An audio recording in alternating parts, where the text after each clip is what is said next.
momento em que todo o Brasil faz uma reflexão sobre o processo de racismo sofrido pelo negro em nossa sociedade, o Conselho Regional de Psicologia da 4ª Região, Minas Gerais, Espírito Santo, CNP 04, em parceria com o Vizinha, Coletivo de Mulheres Negras, promove o seminário Relações Raciais e Consciência Negra. Através dele, se propõe uma discussão da subjetividade das relações raciais na sociedade brasileira, o racismo, o preconceito racial, as políticas afirmativas e os direitos humanos.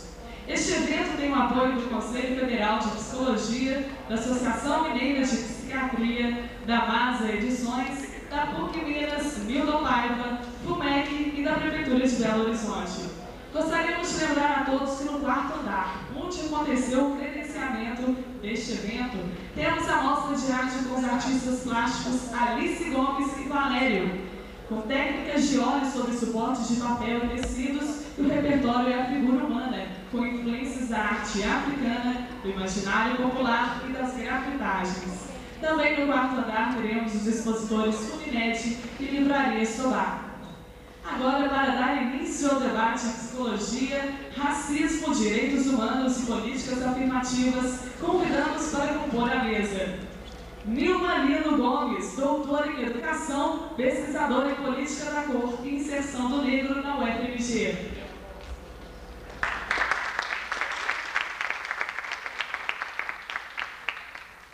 Coordenador Ricardo Moretson, representante do Conselho Federal de Psicologia.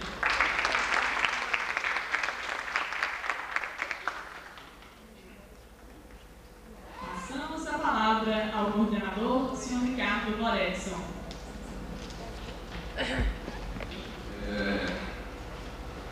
Começando tanto atrasados, eu tenho uma informação para vocês que a Benilda não vai poder comparecer.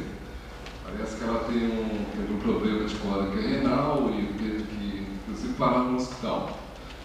Então, em função disso, estava conversando aqui com a Nilma, que seria uma mesa e uma conferência, né? E a gente improvisa. Olha, antes de passar a palavra para a Nilma, eu queria parabenizar o Conselho Regional de Psicologia aqui da 4ª Região pela iniciativa do evento Relações Sociais e Consciência Negra, e contar para vocês um pouco que essa ação, essa iniciativa, ela faz parte talvez de algo que seja um tanto maior, que é algo que a partir de agosto de 1997, o Conselho Federal de Psicologia entendeu a necessidade de criar uma comissão de direitos humanos que pensasse as questões dos direitos humanos com a psicologia. E a partir daí, de 97, todos os conselhos regionais do Brasil de psicologia, no momento 15, criaram também suas comissões de direitos humanos, o que tem colocado para o sistema conselho esta questão de direitos humanos como uma das questões mais preciosas para o sistema conselho. Com essa campanha deste ano de 2002, o preconceito racial humilha, nós completamos a 4ª campanha. Nós tivemos em 1998, foi a primeira campanha que o Conselho Federal, juntamente com os conselhos regionais, desenvolveu, que era pela autodeterminação do Timor-Leste e pela libertação imediata de Xanana Gusmão, que hoje, inclusive, é o presidente eleito de Timor-Leste, né? Mas nessa época, em 98, a situação do Timor estava complicadíssima, o Xanana preso, e a gente desenvolveu essa campanha aqui no Brasil. Em 2000, tivemos a campanha Medida de Segurança Não Pode Ser Prisão Perpétua, contra a existência de manicômios judiciários e pior do pior. Essa questão questão diz respeito ao entendimento que nós tivemos que, a despeito da Constituição brasileira não prever prisão perpétua no Brasil, na prática, os chamados loucos infratores permaneciam o resto de suas vidas enfiados nos manicômios judiciários. E essa campanha, ela desenvolveu alguns trabalhos, se desdobrou em alguns trabalhos pelo Brasil afora, sendo que talvez o mais significativo deles esteja exatamente aqui em Belo Horizonte, que é um programa do Tribunal de Justiça, que chama, coordenado por uma psicóloga, Fernanda Ottoni, que é um programa que chama Pai PJ, atenção ao paciente judiciário, que tem tirado esses pacientes dos manicômios, ou seja, das cadeias, e colocados na rede pública de saúde. E em 2001 fizemos uma campanha para nossas crianças, nem cadeia nem caixão, pela aplicação integral do Estatuto da Criança e Adolescente. Acho que é desnecessário estar explicitando o que se trata, né, desse absurdo no Brasil de tratar a criança como se a criança fosse um ser criminoso, né? Para vocês terem ideia, nós temos hoje, você deve estar sabendo, nós temos projetos de lei tramitando no Congresso Nacional e que coloca a maioridade para 14 anos. Bom, e aí temos agora então, nós lançamos essa campanha desse ano, o preconceito racial humilha, a humilhação social para sofrer, no Fórum Social Mundial, em janeiro, lá em Porto Alegre, e esse foi o ano 2002 dessa campanha. Bom, então por aí, agora vamos, tem outras informações, mas não sou eu que tenho que falar, eu estou aqui para coordenar a mesa. Vou passar a palavra para a Fanilma e combinei com ela um tempo de fala, e depois a gente abre a discussão com vocês, e aí a gente acrescenta mais o que for necessário.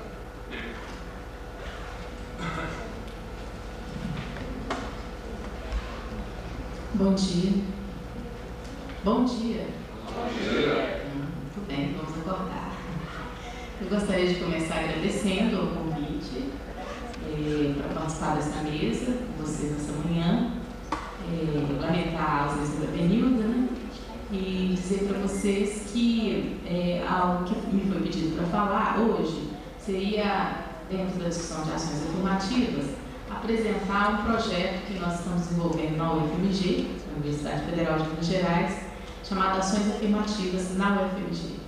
Então, a ideia, né, seria de que a Benilda fale uma fala mais ampla e que, dentro do tema da mesa, que é psicologia, racismo, direitos humanos e políticas afirmativas, eu apresentasse para vocês, então, uma experiência de ação afirmativa que a gente está desenvolvendo dentro da UFMG, e que ainda não é uma política de cotas, mas dentro do entendimento que a gente tem sobre o que são as ações afirmativas, ou seja, esse conjunto de políticas que pode ser tanto de caráter público quanto privado, e com vistas a corrigir desigualdades sociais, desigualdades raciais, e criar oportunidades iguais para todo mundo.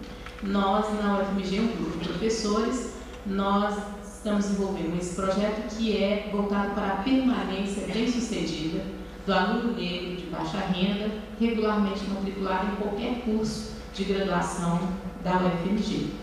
Então, o meu objetivo aqui hoje vai ser apresentar para vocês esse projeto, falar dessa experiência e ouvir um pouco, né, a opinião de vocês sobre o mesmo. Bom, então eu vou começar explicando para vocês como é que surgiu esse projeto, essa proposta.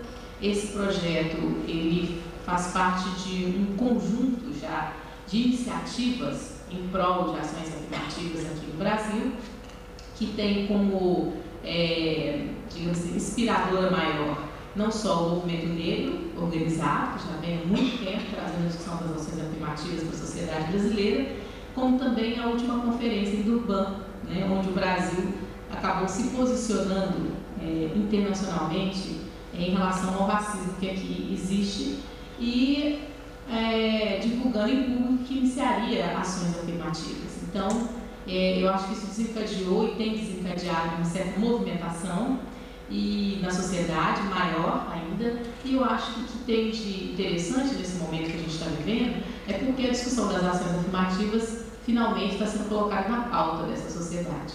Então, os mais diferentes setores, aqui nós estamos falando com psicólogos, com pessoas ligadas, né, também ao campo da psicologia, na Faculdade de Educação, onde eu trabalho, em outros setores, começam já a colocar em pauta essa discussão. Mesmo que sejam com discordâncias, com recuos, etc., agora não só o movimento negro mais discute ações afirmativas. Todos nós agora temos que discutir porque estamos implicados com essa discussão. Então, eu acho que isso é muito importante e é um movimento ímpar na sociedade brasileira que a gente está vivendo. Então, esse projeto, chamado Ações Afirmativas na UFMG, ele foi aprovado num concurso chamado Corpo do Ensino Superior, um concurso nacional lançado em setembro do ano passado, de 2001, pelo Laboratório de Políticas Públicas da Universidade do Estado do Rio de Janeiro. Dentro desse laboratório existe um programa chamado Programa Políticas da Cor na Educação Brasileira, que é o responsável, então, pela coordenação dos projetos aprovados nesse concurso. Bom, nesse concurso, então, foram aprovados 287 projetos do Brasil todo e foram enviados 287 projetos de todo o Brasil e desses 287, 27 foram aprovados. Aqui de Minas Gerais, só o nosso projeto conseguiu aprovação, esse da UFMG, e nós iniciamos no começo, né, na implementação dessa iniciativa. Eu acho que alguns dados seria interessante eu passar para vocês sobre o concurso. Então, desses 287 projetos que concorreram, de várias regiões do Brasil, 13 dos 27 aprovados, 13 são da região Sudeste, 2 da região Norte, 7 da região Nordeste, 2 da região Sul e 3 do Centro-Oeste. Então, a tentativa aí, né, de contemplar as diferentes regiões, mas a gente acaba vendo que tem um predomínio da região Sudeste. Então, no total das propostas aprovadas, 11 são projetos de acesso do negro ao ensino superior. 9 são projetos de permanência, que visam a permanência bem-sucedida de alunos negros que já entraram no curso superior. E desse total aí, 15 projetos são de universidades públicas, sendo 2 estaduais e 13 federais. 7 são de movimentos sociais e ONGs, 3 são de universidades privadas, sendo que um deles está em parceria com uma ONG, que é a Fala Preta, lá de São Paulo. E 2 projetos são de prefeituras progressistas, digamos assim. Bom, então, o que esses dados mostram para a equipe do projeto? Nós entendemos, então, que mesmo que esse projeto tenha sido enviado de maneira autônoma por 10 professores da UFMG, que aí tem uma maioria que é da Faculdade de Educação, tem também professores da Escola da Ciência e da Informação, da UFMG, e tínhamos um colega do ISEX, que agora está só como apoiador, porque está muito apertado, tem que sair da equipe, muito apertado de trabalho. Bom, para a UFMG e para esse projeto, isso representa um passo significativo. Por quê? Porque mesmo não sendo um projeto da UFMG, ele é um projeto na UFMG, é diferente, isso tem desencadeado uma certa movimentação, discussão em torno da questão das ações afirmativas dentro da universidade, coisa que até então foi muito difícil de acontecer. Geralmente ficava limitada a algum outro professor, e geralmente professores negros, que já tinham trajetória com a militância ou pesquisas no campo de relações sociais. E o que nós temos observado é que aos poucos nós temos conseguido também que outros colegas, mesmo colegas que não trabalham com a temática das relações sociais, mesmo colegas que não são negros, começam então a pautar essa discussão, a somar conosco nessa discussão e inclusive a problematizá-la, porque um dos maiores problemas que a gente tem com relação a ações afirmativas não é a recusa, mas é o silenciamento, né? É a omissão. É quando as pessoas preferem não falar, não discutir, não dar atenção, e aí você não tem como debater. Então, o fato da gente começar a trazer à cena essa discussão e as pessoas se posicionarem, nós achamos que isso é muito importante, é um passo importante na implementação de ações afirmativas dentro da universidade.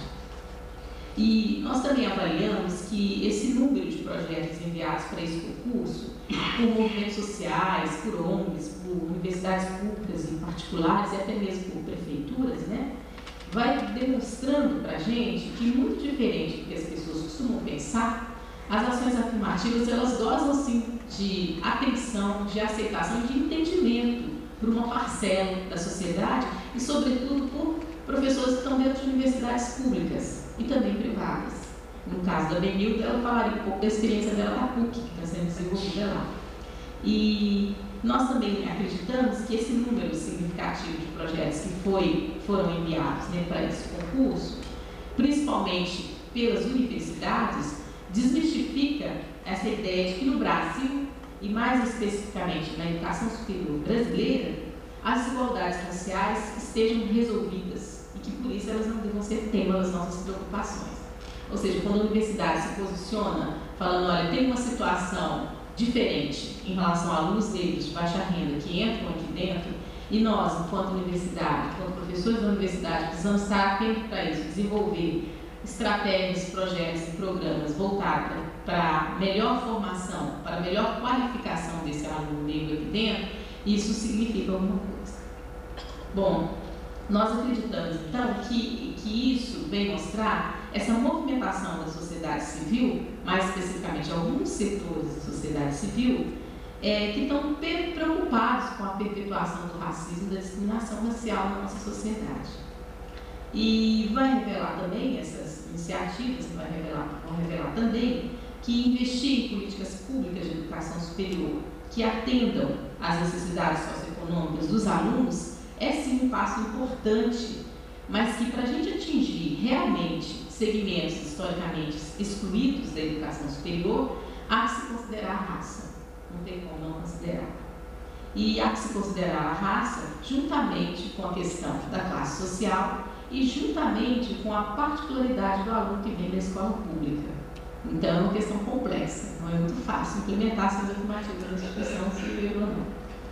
Bom, então, esse eu acho que é um dos desafios que estão colocados para a universidade pública hoje.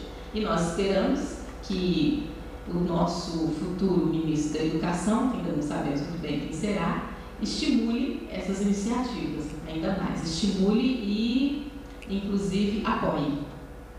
Bom, mas então quem é esse grupo que está implementando o projeto?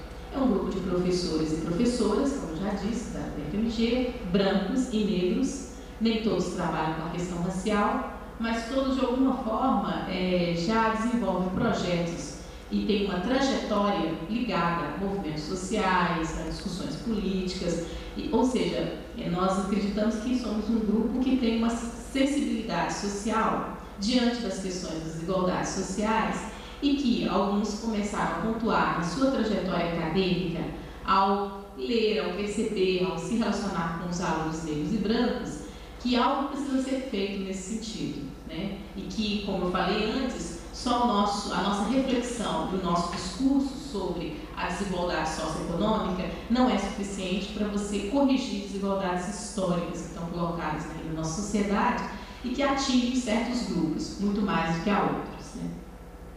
E quais seriam, então, os objetivos desse nosso projeto? Bom, o principal objetivo do projeto é desenvolver, então, uma proposta de ação afirmativa para alunos negros de baixa renda que estão regularmente matriculados em qualquer curso da graduação da UFMG, em qualquer turno.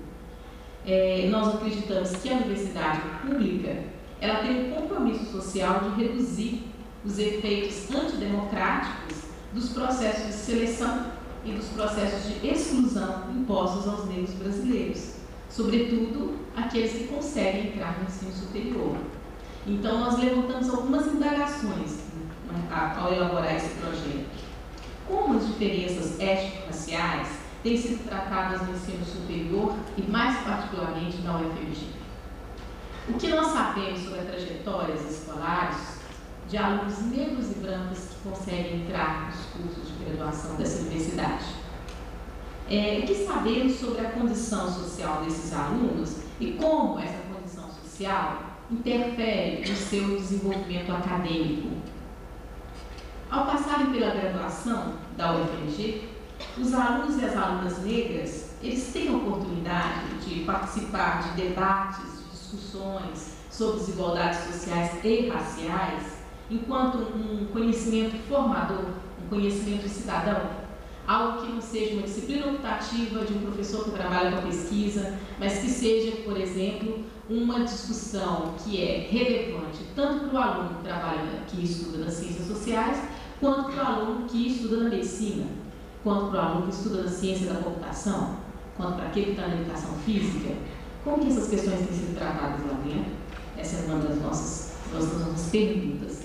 E quando nós íamos respondendo para nós mesmos, ficávamos cada vez mais estarrecidos com as nossas próprias respostas, porque há uma ausência de dados, nós não sabemos quem são esses alunos, onde eles estão, em quais cursos eles estão dentro da UFMG. Nós temos inferências, nós inferimos pela nossa própria experiência como professoras e professores da universidade.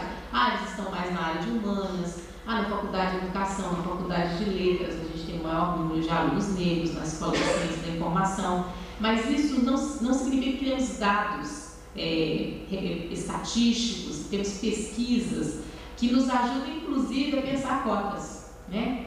Pesquisas e dados estatísticos nos ajudam, inclusive, a brigar politicamente pela implementação de cotas. Bom, então, baseado também na última pesquisa do IPEA, que todo mundo tem citado, porque tem sido uma contribuição oficial interessante, né? Eu digo oficial porque o que o IPEA descobriu, o movimento negro já fala há muito tempo, né? Então, faltavam os dados oficiais para comprovar e confirmar aquilo que a comunidade negra já vem falando.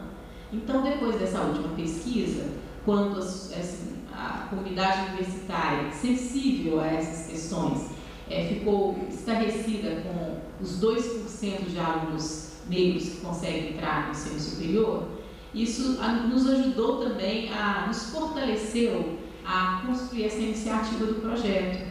E o que nós começamos a pensar é que esses 98% que não entram, eles precisam entrar.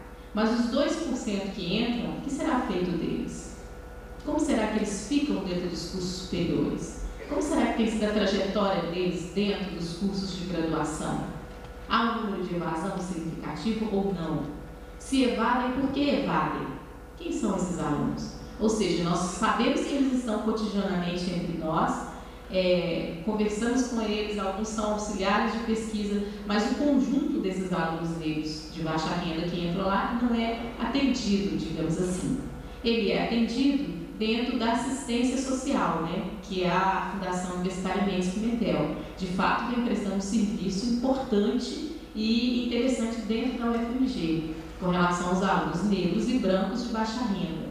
Agora, o que é interessante é que agora que já estamos realizando as entrevistas com os candidatos do projeto, a grande maioria desses alunos negros que são entrevistados são assistidos pela FUNP.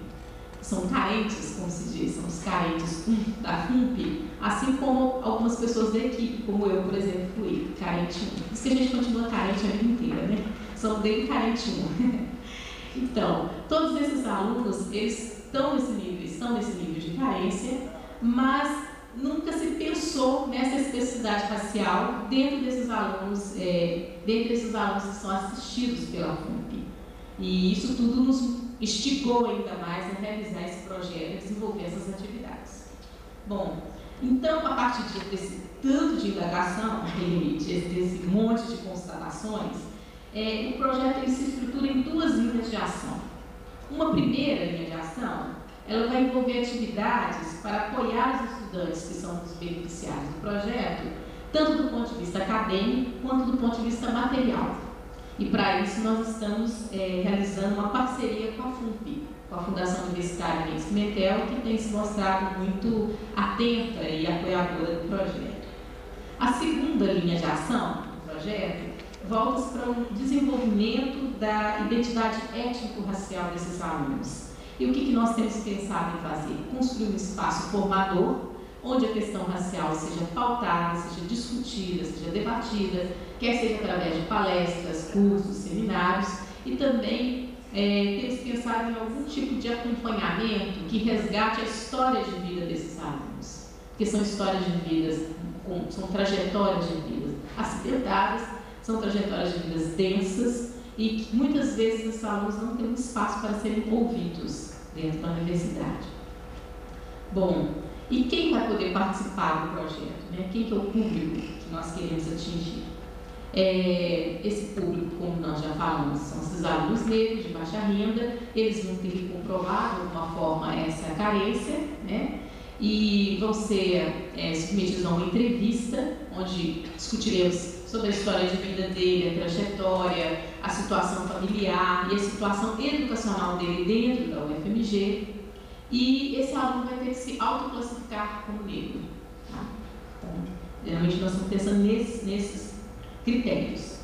E esses objetivos do projeto, que além de fortalecer a trajetória acadêmica desses alunos, dentro dos objetivos, o que nós temos pensado muito é de criar uma referência positiva para esses alunos negros sobre a própria questão racial, sobre a própria condição de ser negro.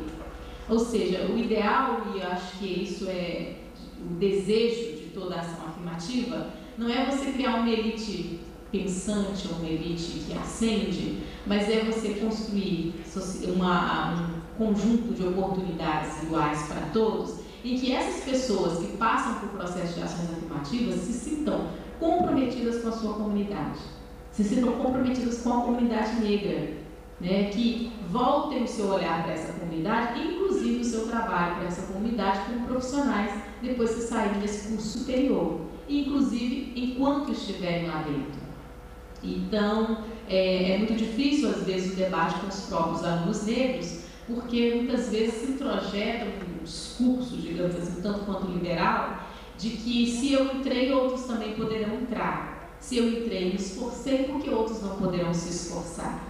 Por que eu vou participar de um projeto de ação afirmativa com um curso de qualificação? Estão querendo dizer que eu não sou qualificado? É muito difícil esse debate, porque esse debate também, ele não está só na cabeça dos brancos, dos alunos brancos, mas ele também está introjetado por uma parte da comunidade negra, e na nossa opinião, ele é fruto do processo do racismo, desse desentendimento que o racismo consegue causar na vida de negros e brancos sobre a própria situação de opressão, de discriminação, de exclusão que é imposta ao segmento negro, no caso. Então, esse é um debate intenso, e o que nós temos visto também é de que, para o aluno que participa de uma ação afirmativa, não é fácil também, porque é um posicionamento político desse aluno frente à sua própria negritude. Ele se expõe, ele torna público esse pertencimento e esse compromisso dele com a sua comunidade, dele consigo mesmo, enquanto sujeito negro, se reconhece enquanto tal.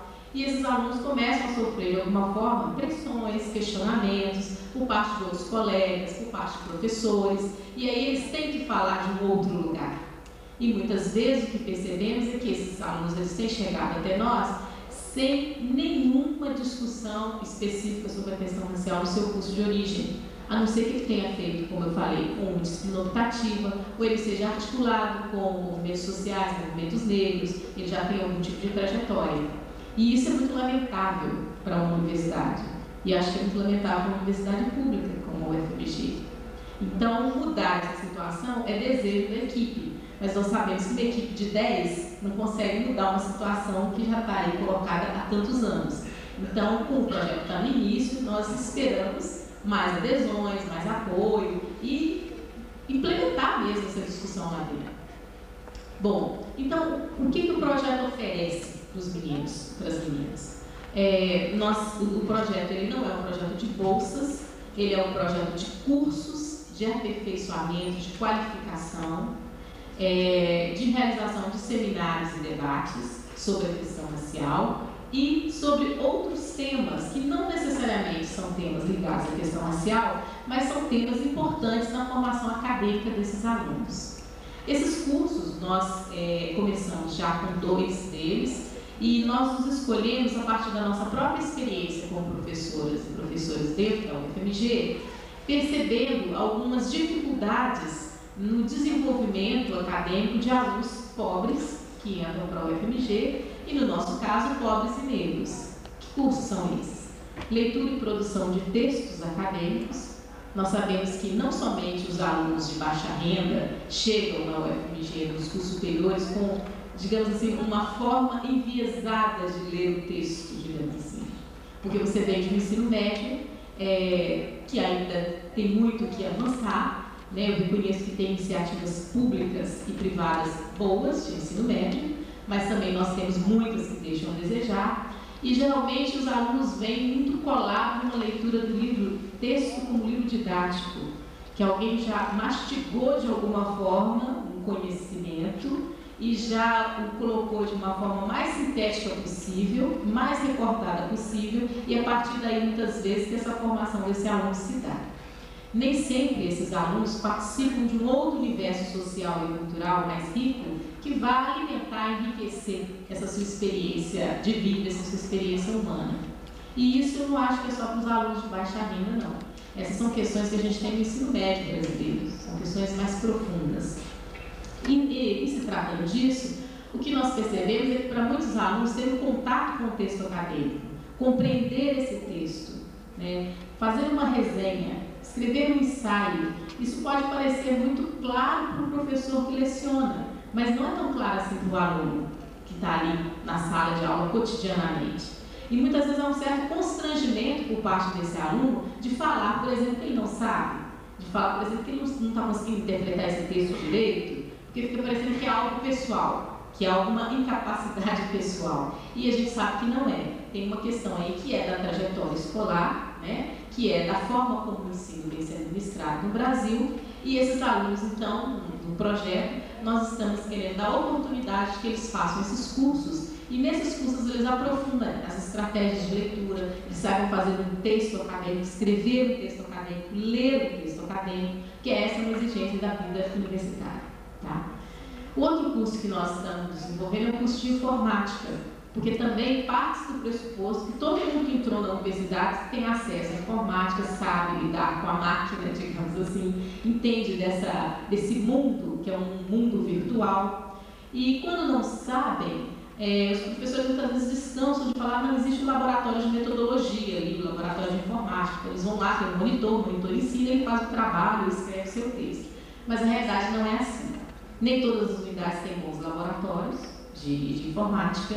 Quando tem, eles são lotados de alunos, muitas vezes os alunos fazem os seus trabalhos todos, e não há tempo para que esse aluno aprenda não só usar a máquina, como o que é esse mundo virtual, o que é navegar na internet, o que é fazer uma pesquisa de busca, como isso vai ajudar no seu estudo, né, no seu desenvolvimento acadêmico.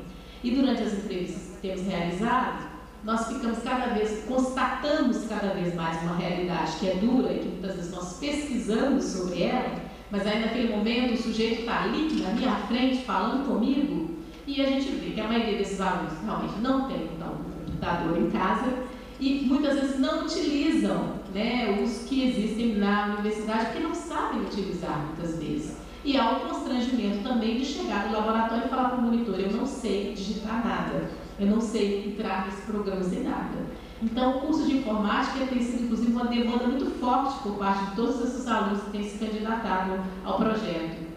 E nós estamos querendo abrir turmas aos sábados, inclusive, porque a vida universitária, você sabe, é muito apertada, é densa, sobretudo para quem é um aluno trabalhador, que é a grande maioria dos alunos negros, né? Bom, além do curso de informática e de leitura, nós também vamos dar curso de metodologia de projetos, de elaboração de projetos de pesquisa, porque o nosso objetivo é que esses alunos possam entrar para a pós-graduação, e mesmo que não entrem para a pós-graduação, que eles saibam fazer um projeto de pesquisa que é tão necessário para quem entrou no ensino superior e para o seu próprio desenvolvimento lá dentro. Aí nós também vamos descobrir as nossas falhas, ou seja, que os cursos de metodologia de pesquisa que nós oferecemos, eles muitas vezes ensinam muito pouco a elaborar um projeto. Quando chega no momento das provas de mestrado, por exemplo, todo mundo fica enlouquecido procurando alguém que o ajude a elaborar um projeto, porque viu muito rápido uma disciplina de 30 ou de 60 horas, e isso não é suficiente. E também, para se elaborar um projeto, é necessário um certo acúmulo, não só a metodologia e a técnica, mas um acúmulo de você descobrir um problema, encontrar esse problema, desenvolvê-lo, dialogar com a literatura da área, essas questões. Então, esse também é o curso que nós pretendemos oferecer. E estamos numa luta para conseguir curso de línguas para os alunos, porque apesar dos cursos que são oferecidos de extensão na universidade, na Letras, que fazem um trabalho interessante com a comunidade, nós vamos descobrir que os alunos negros de baixa renda não conseguem pagar os cursos do SEMEX. Então, eles acabam também ficando à margem desses cursos, ou muitas vezes os cursos são oferecidos em horários que esses alunos não conseguem administrar com o seu tempo de trabalho. Então, os CACs, né, e os DAs, eles começaram também a desenvolver projetos alternativos de cursos de línguas dentro da UFMG, e nós achamos que vamos somar com essa iniciativa dos estudantes, que tem sido uma demanda, inclusive, para a FUNC. Bom, além desses cursos, a intenção do projeto também é de mobilizar a própria universidade pública e os mecanismos públicos que lá existem. Como que a gente está pensando? Nós estamos pensando que essa possa ser a contrapartida institucional da UFMG em relação a esses alunos e ao projeto. Qual seja, nós estamos negociando bolsas para os alunos, bolsas acadêmicas de ações afirmativas voltadas para esse público. Dentro dos programas de bolsas que existem de ensino, pesquisa e extensão da UFMG, nós estamos também tentando negociar e conseguir bolsas, porque aí sim nós vamos conseguir investir mais ainda na carreira acadêmica desses alunos, para que eles possam ter um tempo de dedicação exclusiva aos seus estudos, e aí nós possamos formar grupos de alunos e acompanhar esses grupos, porque por enquanto os cursos são oferecidos, mas a gente não consegue acompanhar um grupo.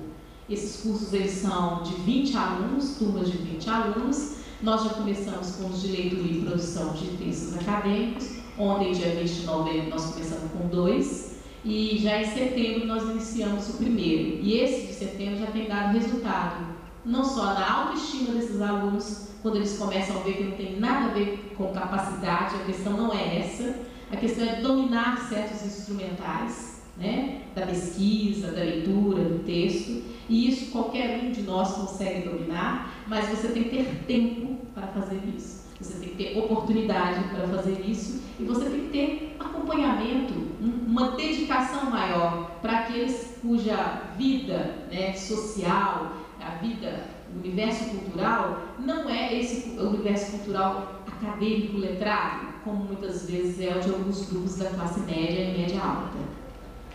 Bom, diante disso, nós já conseguimos alguns avanços. Nós conseguimos, por exemplo, que nesse formulário de inscrição do vestibular, o quesito cor já entrasse, porque realmente não era o quesito que entrava. Essa já era uma discussão anterior ao projeto, e quando nós negociamos com a reitoria já falou, não, a COPEB já vai introduzir isso, está claro. Conseguimos também a possibilidade da realização de um censo étnico-racial na UFMG, porque nós não sabemos, como eu falei, onde estão os negros, tanto professores, quanto alunos, quanto funcionários.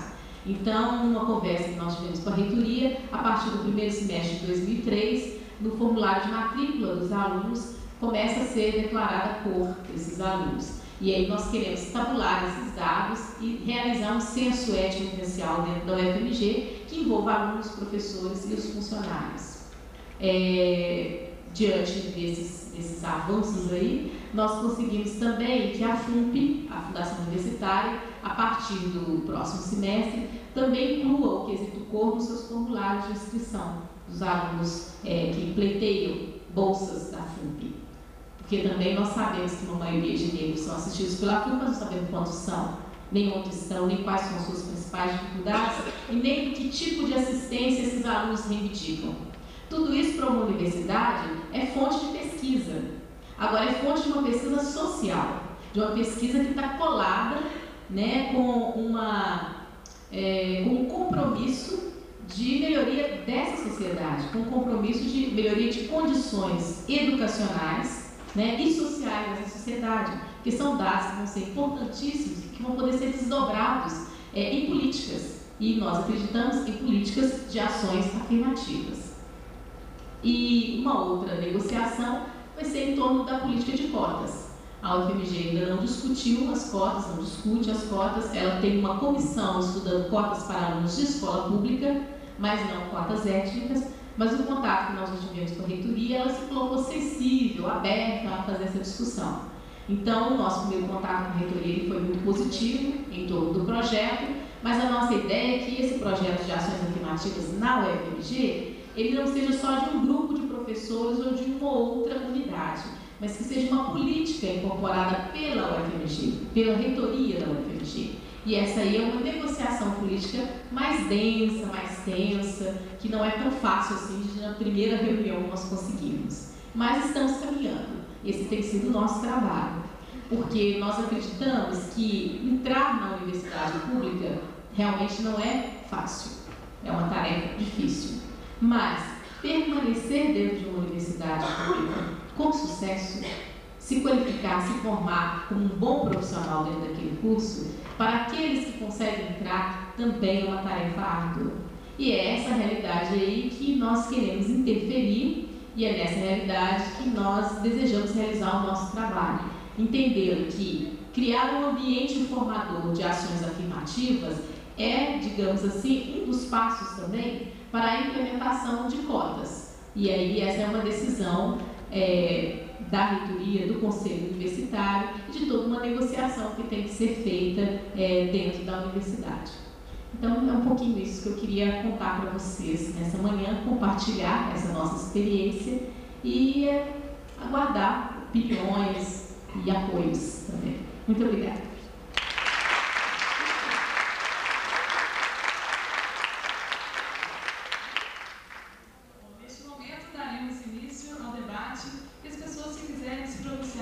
Utilizar o microfone que nós vamos colocar ali, ou então, se quiserem, podem fazê-lo por escrito também, entregar a nossa recepcionista. Acho que está falando da maneira como acharem mais conveniente. Eu queria iniciar isso. Desculpa. Não está escrito aqui, é antropologia social. Você quer? Pois é, dá para fazer. Eu queria falar, pode falar. Mas, Nilma, eu me sinto assim, extremamente feliz de estudar as coisas que você está dizendo, que essas coisas estão acontecendo. Acho que muitos pontos que você coloca em relação à questão do estudante negro da universidade, ele coincide com a situação do estudante em geral, que vem do interior, particularmente os que vêm estudar no interior, para a Universidade Federal, que acho que é uma situação de um certo desamparo, e acho que o estudante negro certamente vive essa situação. E eu fiquei pensando, eu sou aluno do mestrado UFMG, estava do lado da minha colega que eu comentava com ela, e eu estou no terceiro ano do mestrado, já no último ano concluído, né? Eu não tenho muita destreza para utilizar os recursos que são oferecidos para os alunos do mestrado, porque ninguém nunca parou e me explicou, e talvez seja um pouco tímido, eu fico um pouco constrangido, e fico pensando que a universidade tem uma série de recursos e que eles são criados, e existem muitos recursos, eles é meio conhecidíssima, mas há outra área de recursos e que você não tem notícia que eles existem, porque eles não imaginam o estudante negro como quanto a mais de dificuldade para utilizar os próprios recursos que já existem, que não precisa ser até inventando muitos, né? Digo para você que eu fico extremamente feliz de saber o que está acontecendo e nesse caminho que vai, porque coincidiu o evento que a universidade fez, entendeu? Vocês fizeram a universidade, agora parece que eu entendo assim, quando foi mostrado esse projeto, o momento de falar desse projeto, né? Eu não estive ali naquele dia, gostaria de ter estado, eu já estava trabalhando na organização desse evento, mas depois busquei me informar e fiquei, o que é isso? Então a Universidade Federal não vai trabalhar no ecossistema de cotas, achando que eu vi, inclusive, escrito a fala da reitora, ou da vice-reitora, não tenho bem certeza. Então eu fiquei achando que estava uma coisa meio claudicante. E eu vi você falando aqui agora, eu penso que talvez ele vai fazer um processo de construção interessante, né? Será um processo de construção, ou seja, as cotas não virá cair do terreno árido, tá? Havia uma certa criando um espaço adequado para aquelas frentes. Né? Queria fazer esses comentários. Né? Muito obrigado. Achei que você ia perguntar.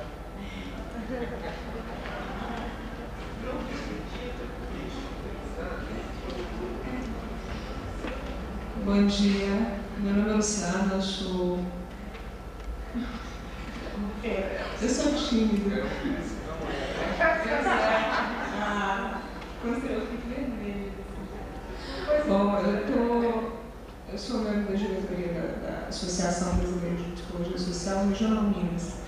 E estava te ouvindo e lembrando das pesquisas que a gente costuma realizar e dos subsídios que a psicologia social costuma oferecer em termos teóricos e metodológicos, né, para a questão étnico-racial. Né? Nós temos, tradicionalmente, nos eventos da psicologia social, grupos de trabalho, né? E as pessoas têm se utilizado desses instrumentos para fazer pesquisa e para dizer das questões étnico-raciais. Posso sentar? Agora todo mundo já vai. E na medida que você estava falando, eu estava pensando em que parcerias que podem ser construídas entre uma associação como a nossa, entre um programa de pós-graduação, entre um programa de pós-graduação de psicologia com área de concentração em psicologia social, né, que tem esse compromisso de desvelar os mecanismos de exclusão que estão postos pela ideologia dominante, e acho que a gente teria muito que conversar. Né? Só dar uma notícia, recentemente eu abri minha caixa de e-mail, estava lá o e-mail de um colega brilhante, pesquisador da iniciação científica, negro, pesquisando, Cristiano, você já conhece então, né? Da equipe? Ah, legal. Porque o Cris ele pesquisa para a plateia, né? Ele pesquisa construção de identidade de estudantes universitários negros, e ele estava circulando um e-mail para nós, colegas, pedindo para, se a gente conhecesse algum universitário negro que indicasse para ele estar realizando a pesquisa, porque estava com dificuldade de encontrar essas pessoas na universidade. Eu olhei para aquilo e falei, nossa, não acredito no que eu estou vendo. Né? Porque dos 2%, ele estava com uma dificuldade, na verdade, com o critério de se autodeclarar negro, né? O que é muito sério, eu acho. Então é isso que eu queria colocar e convidar para conversar com a psicologia social, de repente a gente consegue construir juntos, de repente alguma parceria com o programa de pós, que tem esse instrumental teórico metodológico que auxilia muito na discussão na área de humanas. Só antes de passar a palavra para você, é nessa linha? É porque já vi outra pergunta aqui que é outra linha. É nessa mesma linha, por favor, nossa. Bom, Vilma, um prazer enorme, né, ter você aqui.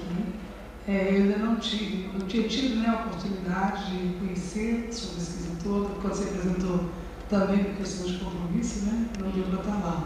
Não refugiamos, parabéns, né? Eu acompanhei, né, quando foi lançado o projeto Cor, e aí eu vi aquilo que você acabou de colocar, né? As dificuldades que mesmo a gente, quando passa na universidade, está elaborando, né?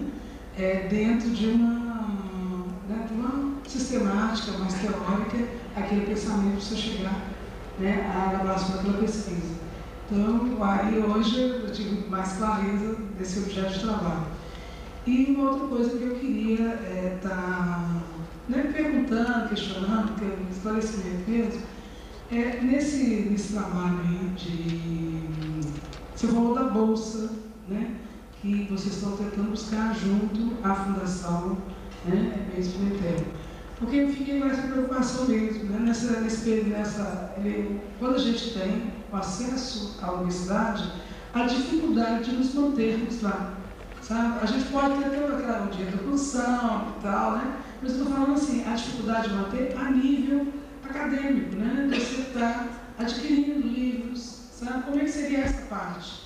Sabe? Que você tem aquelas indicações bibliográficas, aquelas coisas todas, eu lembro que é uma realidade que a gente passava quando a formação, de buscar algo mais para complementar a sua formação. Né? E se você tem esse estudante, como ela falou aqui, 2%, né? com dificuldade de ter os cursos que durante o dia, né, você tem medicina que não é à noite, a gente sabe que a maioria dos estudantes vão estar tendo que trabalhar durante o dia, para manter sua faculdade ou arranjar uma outra forma de se organizar. Então, como é que seria isso? Né? Como é que seria essa manutenção quando não se tem essa bolsa, ou essa bolsa vai contemplar essa formação extracurricular?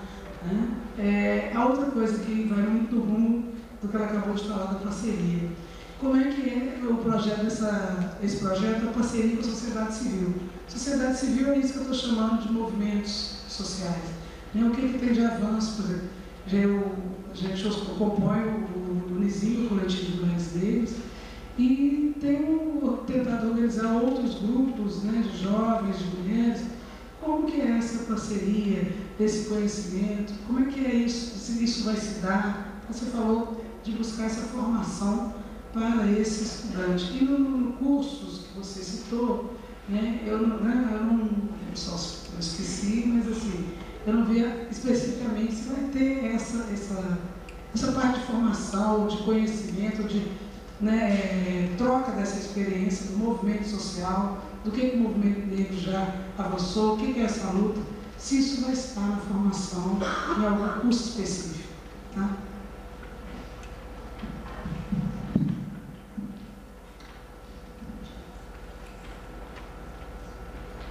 Bom, com relação às cotas, né?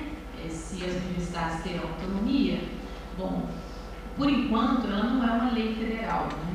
Tem um projeto do Senado, foi aprovado um projeto no Senado, está na Câmara, mas está tudo parado, né? Então, enquanto ela não é uma lei federal, a política de cotas dá esse espaço para que cada universidade possa aderir ou não a ela. Então, a gente está num momento em que essa autonomia da adesão ou não, ela está colocada porque não é uma lei federal. Então, a UERJ, ela inclusive teve que implementar a política de cotas por causa de um decreto do governo. Então, porque se não fosse também, a UERJ não teria implementado as cotas. Nem a UERJ, nem a outra universidade do estado do Rio. A experiência da UNEB foi um tanto quanto diferente, porque já tinha um professor, o Valdério, fazendo essa discussão lá. E a reitora, a Ivete, é uma reitora que tem uma inserção política forte, e a articulação foi do Conselho Universitário para fora, na UNEB. Então, na UNEB, você tem hoje a implementação das cotas, agora tem uma resistência da comunidade acadêmica que fala que não foi discutido o suficiente para ter sido implementado. Então, assim, é sempre uma polêmica, né? Você discutindo com a comunidade, você não pode também demorar muito nessa discussão, senão fica mais 500 anos sem implementar, né? Então você tem que criar o fato e forçar. Por outro lado, fazê-la sem um processo de discussão, também você é acusado de ser autoritário, positivo e tal. Então é essa polêmica que nós estamos. No caso das universidades públicas, a gente tem também uma outra discussão, que é da autonomia universitária, se por acaso sair uma lei federal, se supere ou não a autonomia universitária, e se essa autonomia universitária daria direito para as universidades aderirem ou não. Aí, essa é uma discussão que ainda não tem uma resposta. Há aqueles que participam da ideia de que sem um decreto não tem como pensar se tem autonomia universitária ou não, porque vai ser um decreto baseado em fatos concretos, né? Uma exclusão concreta que está aí já colocada na sociedade, porque aí o fato das universidades recuarem a isso, as públicas, elas estão demonstrando então um distanciamento maior com essa realidade social, e há aqueles que acham que não, que a questão não vai por aí. Então é um pouco esse momento que nós estamos, né? Bom, o que eu acho que tem recebido uma certa aceitação tem sido as cotas para a escola pública. Quando você fala em cotas para estudantes de escola pública, ainda tem uma certa aceitação. Mas quando você fala em cotas étnicas, as pessoas já ficam assustadas, questionam muito, e questionam sobretudo se isso não é uma forma de um mecanismo de discriminação e de exclusão, né? Então, é uma longa discussão, né? Um debate árduo. Com relação ao Newton, eu agradeço, e acho que e aí entra bem que é a Osana, né? Osana ou Osana? Luciana, do que a Luciana falou, que é essa parceria parceria, né? A gente estabelecer parceria em negociação, ou negociações com as outras unidades, com departamentos. É exatamente esse momento que nós estamos. Então, daqui a gente vai conversar. Depois da mesa, nós vamos conversar. Por quê? Porque o projeto ele foi lançado no Seminário Nacional no dia 20 de agosto. Os cursos começaram, um curso começou em setembro, nós estamos com um calendário irregular por causa da greve, né, que fizemos, então outubro não teve aula, e agora em novembro nós estamos começando o semestre. Então nós estamos no início do início mesmo, né? Então ontem nós começamos os 2 cursos, e nesse processo que nós temos feito, e eu particularmente, é justamente esse processo das negociações, quais parcerias, né? Então, por exemplo, ontem eu tive uma conversa com a Faculdade de Letras, a FUNP, a negociação está mais adiantada. Vou conversar com a professora do CEDEPLAR, que já se mostrou, né, simpática a proposta. Já tinha falado com a Lúcia Afonso também, né, com a Lúcia Afonso, e vou voltar a conversar com ela e com vocês também. E é isso, assim, aos pouquinhos, porque como ele não é um projeto, como eu falo, da UFMG, todas essas negociações institucionais, elas são feitas por nós, né, individualmente. Ele não é um projeto que está encampado. Então, por exemplo, chamar uma reunião, a gente não consegue isso ainda.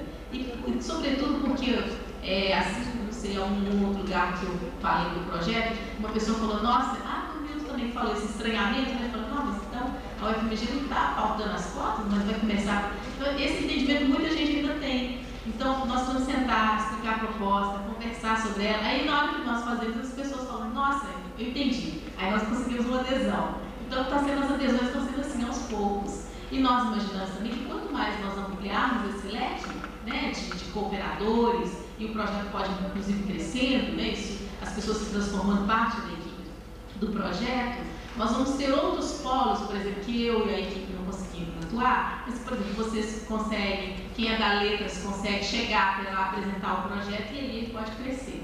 Então, essa é a nossa ideia mesmo, nós estamos nesse momento das negociações. E com relação à Ana, da questão dos cursos e tal, das bolsas, o que nós temos pensado nessa parceria com a FUNP? A discussão que está caminhando, né, nós ainda não temos nada fechado ainda, está tudo na negociação, tem sido o seguinte, nós sabemos que os alunos de baixa renda que entram na UFMG e são assistidos pela FUNP, eles têm já tipos de bolsas diferenciadas ou de ajuda diferenciada, isenção da taxa, bolsa alimentação, o apoio para material didático, bolsa trabalho. A nossa discussão a partir de uma experiência que eu tive quando aluna da UFMG, eu e um grupo de amigas, que foi o Grupo Interdisciplinar de Estudos Afro-Brasileiros, era um grupo só de alunos negros, só de alunos, e nós resolvemos investir na nossa própria carreira acadêmica. Então nós fizemos um grupo e começamos a fazer debates sobre a questão racial, pressionar professores para orientar os nossos projetos e tal. Nós tivemos um período de existência interessante na década de final de 80 e até o início dos anos 90. E o nosso objetivo era que todos pudessem realizar curso superior, curso de pós-graduação, porque também o acesso dos negros ao curso de pós-graduação ele é mínimo, né? Se na graduação 2%, né, no Brasil, imagina na pós, deve ser 0, qualquer coisa, né? Nós não temos esse dado também não, nem nacional, nem da UFMG. Então, a experiência desse grupo, nós conseguimos, junto com a FUNP, uma bolsa trabalho, que é já uma modalidade de bolsa que a FUNP oferece para os alunos de baixa renda. E essa bolsa trabalho, esses alunos eles ficam trabalhando mesmo, né, num período de tempo, uma bolsa acho que são 20 horas, em departamentos, nas secretarias da universidade. Então, por exemplo, esses alunos ficam na biblioteca, então estuda de manhã, fica na biblioteca à tarde. Ah, mas está aqui, mais uma do interdisciplinar ali. Então, ele fica à tarde estudando, ou ele estuda à noite e fica de manhã trabalhando na bolsa. Então, na época, nós tínhamos um interdisciplinar, né, Rosana? Estou falando com a Rosana porque é minha amiga que está aqui na ponta, que é também ex-interdisciplinar, que hoje é da SOBAC, Livros e Secretos. Aí, nós conseguimos, junto com a FUNP, uma bolsa de trabalho para o grupo interdisciplinar. Então, nós fazemos um rodízio entre nós, cada semestre, não era isso? Um ficava com a bolsa e nós fazíamos uma seleção interna daqueles que mais necessitavam da bolsa dentro do grupo. E essa bolsa trabalho ficava, então, vinculada ao interdisciplinar, era a FUNP que dava. Então, Então, a partir dessa experiência, nós levamos a mesma ideia para a FUNP hoje, falando o seguinte: olha, nós já observamos, e a própria Fundação Universitária tem ficado incomodada com a situação dos alunos ditos carentes que recebem essas bolsas. Porque, dependendo da unidade que ele cai, do departamento que ele está, ele substitui um funcionário que se aposentou, ele faz serviço rotineiro, ele fica colocando livro na estante da biblioteca, e ele está dentro de uma universidade pública, repleta de oportunidades da formação acadêmica dele. E esse aluno, às vezes, não tem nem tempo de estudar, porque, dependendo de onde ele cai, o serviço também é imenso e intenso. Então, nós levamos a proposta para a FUNP o seguinte: da FUNP nos ceder X números, X quantidade, a gente está negociando, dessas bolsas de trabalho que ela já disponibiliza, para esses alunos que já são assistidos pela FUNP e são negros, que estão participando do projeto, e que essa bolsa vai se transformar numa bolsa de trabalho acadêmico. Então, qual é a nossa ideia? Que esse aluno, ele, assim como os alunos têm bolsa do CNPq, da CAPES, de programas da UFMG, esse vai ter uma bolsa de trabalho acadêmico da FUNP na parceria com o projeto. Então, o que nós pretendemos fazer? É distribuir esses alunos dentre os vários projetos de pesquisa, ensino e extensão que já existem na UFMG, em parceria com os professores que quiserem, né, se tornar colaboradores e parceiros do projeto, para que esse menino, então, desenvolva um trabalho de pesquisa, ou desenvolva um trabalho de extensão, etc. Que não tem que ser só voltado para a questão racial. Ele pode trabalhar na engenharia química, na engenharia elétrica, numa área da formação dele, do curso dele, e onde ele vai ter oportunidade de aprofundamento e ele tem tempo para ficar dentro da universidade. E juntamente com essas bolsas, também negociando com a FUNP esse outro suporte de assistência que ela já dá, que é para auxílio alimentação, auxílio de material didático, etc. E porque a gente tem vários alunos que estão se inscrevendo que não participam de todos os níveis de assistência que a FUNP pode dar. Então, aquilo que eu falava, Ana, a nossa ideia é que assim, não seja o projeto que vai fazer, mas que o projeto vá mexendo com os mecanismos públicos que já existem dentro da UFMG, para que ela amplie esses mecanismos e especifique ao mesmo tempo em determinados grupos, né, discriminados, com histórico de discriminação lá dentro, que no nosso caso são os alunos negros. Porque existe também um outro grupo que tem toda uma discussão com os portadores de necessidades especiais, que também a UFMG não enxerga, né, não só ela, estou falando da UFMG porque é o que eu trabalho, mas a universidade, de modo geral, muitas vezes não enxerga, uma ou outra desenvolve trabalhos, né? E também existe um outro grupo que trabalha com educação indígena, que também está batalhando na formação. Então, na realidade, nossa intenção é que a UFMG encampe ações afirmativas num leque amplo e que essas ações afirmativas elas sejam voltadas para esses grupos específicos com esses históricos de discriminação, de exclusão, etc. Essa é a ideia. E essa é uma ideia que nós colocamos para a reitoria, ela foi bem aceita pela reitoria e a gente está no momento da articulação agora. Articulação, os grupos e tal. Então, com relação aos alunos e à bolsa, é isso. E os cursos, nós temos visto o seguinte: a maioria se candidata para os cursos da noite, que a gente já sabe da realidade de trabalho dos alunos, mas descobrimos também que temos que oferecer curso tarde e manhã. Porque também você tem alunos que trabalham, por exemplo, tarde e noite, que estudam só pela manhã e que também não participam da vida acadêmica. Então, nós estamos percebendo que temos que oferecer sempre cursos nos 3 turnos, né, e que tem uma especificidade do aluno da manhã, do aluno da noite, sobretudo, do aluno negro da manhã e do aluno negro, da trajetória de vida, da história dele. Inclusive, nós somos até um pouco surpresos com o posicionamento político deles. O que a gente tem percebido nessas primeiras levas que nós temos entrevistado é que à noite tem um pessoal mais maduro, digamos assim, do ponto de vista mais político, que tem a ver com a idade também, com a faixa etária, né, já mais rodado, digamos assim, na vida, do que os alunos da manhã. E a parceria com a sociedade civil, nós não falamos, mas dentro dos debates, seminários e tal, é aí que a gente quer estabelecer a parceria com a sociedade civil, trazer discussões do movimento negro, entidades do movimento negro para que esses alunos conheçam, porque, lamentavelmente, há um desconhecimento.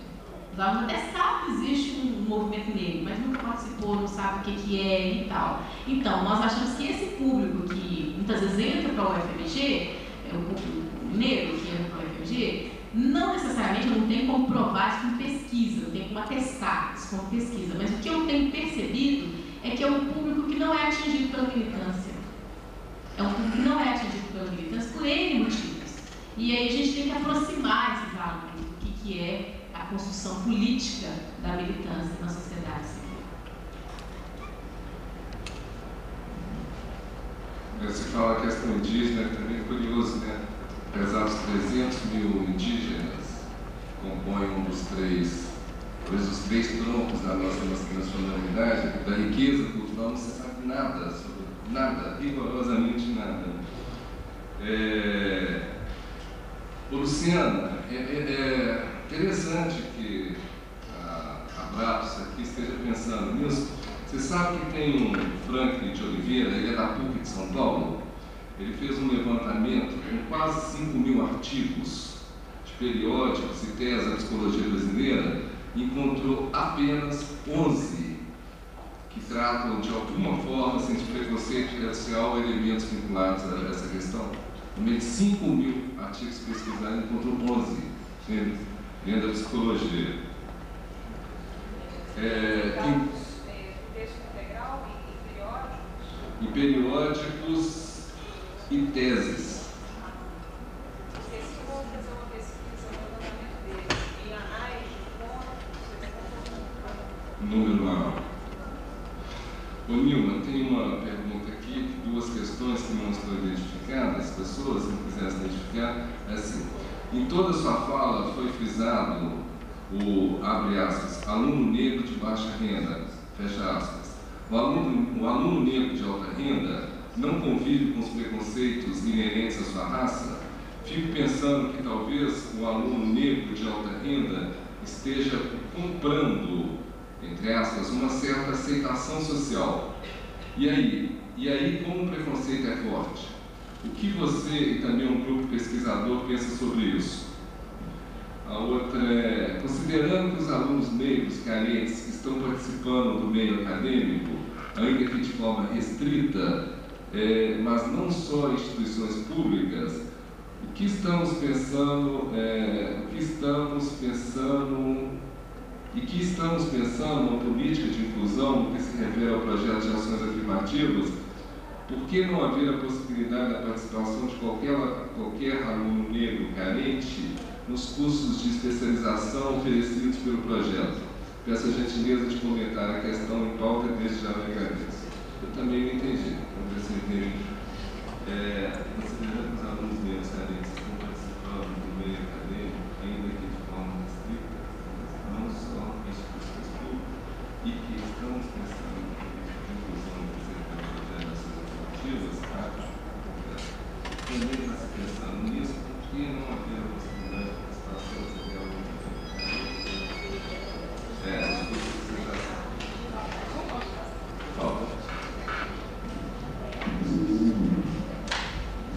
Oi, bom dia. Meu nome é Rosália, eu sou professora municipal e sou membro do Conselho Municipal de Educação de Belo Horizonte. Nilma, eu fiquei muito contente com você ontem na TV falando sobre os cabelos, né? A tese de doutorado, Nilma. E aí, a identidade passando pela questão dos cabelos, né? E as pessoas surpresas vendo a televisão, né? Como diz o Chico César, respeito meus cabelos brancos. Mas eu fico muito contente com a psicologia estar estreitando essa discussão com a gente, né? Eu não sei, eu posso ter desconhecimento de iniciativas anteriores, mas essa eu acho muito louvável. Nesse ano em particular, eu tenho acompanhado um pouco meados do ano passado para cá. Mas a questão nesse momento, vocês que estão com esse projeto aí na UFMG, né? Pesquisa afirmativa, é a celeuma. Quem é negro na discussão das cotas? Estava vendo ontem, a imprensa bombardeou a questão racial, né? A mídia, todo lugar que eu li, todos os jornais, né? Gente, tomara que não fique no dia 20 de novembro, né? Louvável que seja, mas aí, tomara que não seja só. Mas aí a última pesquisa do IBGE aponta que da autoafirmação, enquanto negro, somente 6%. Enquanto o movimento negro diz que é o maior país negro depois da Nigéria, salvo me engano. É isso? 40, né? Fora da África. Não sei se necessariamente, mas fora da África. Bom, aí o Brasil, na pesquisa, última pesquisa do IBGE, na autoafirmação, 6%. Então, para a discussão das cotas, eu tenho ouvido algumas opiniões, mas para vocês, desse projeto, quem é negro na política afirmativa? Para a discussão das cotas.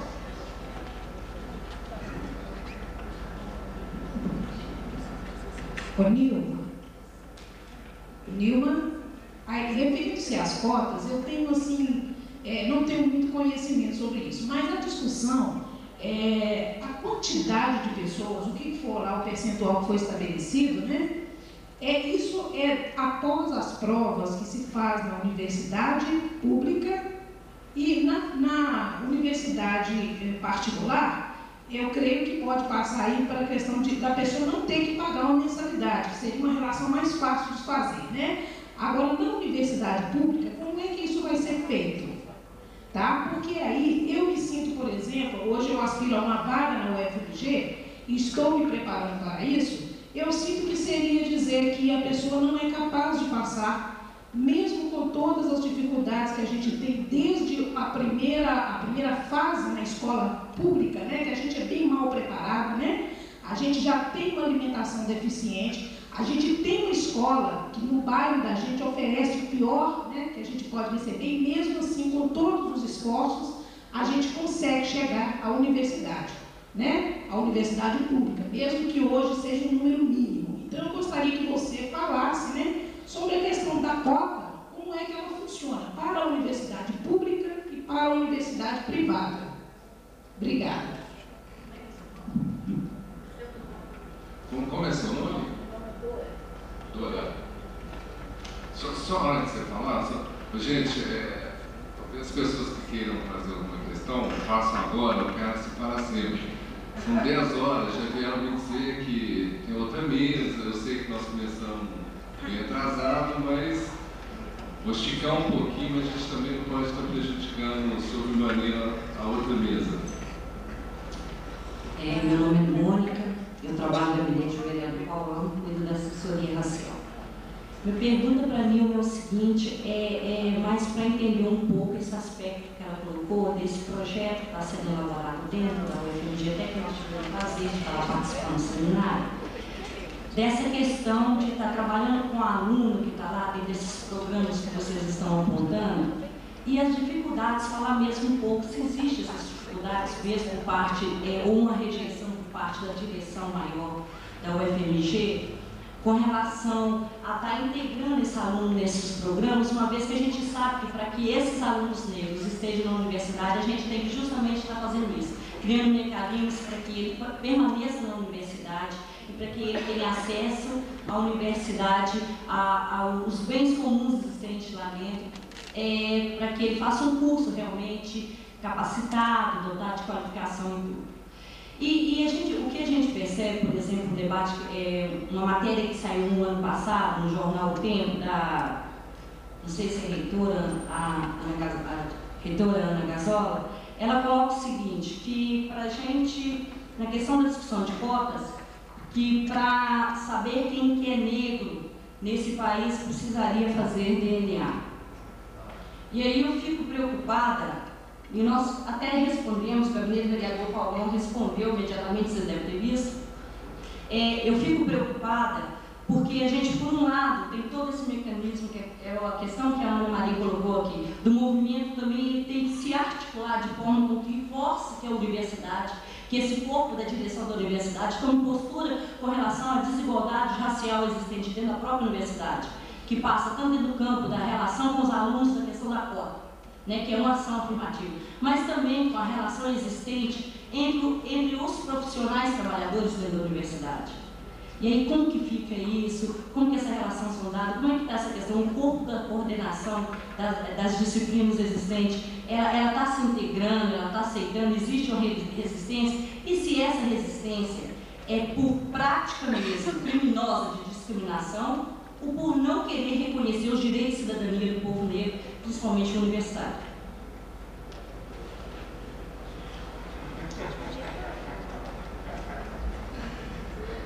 Eu gostaria de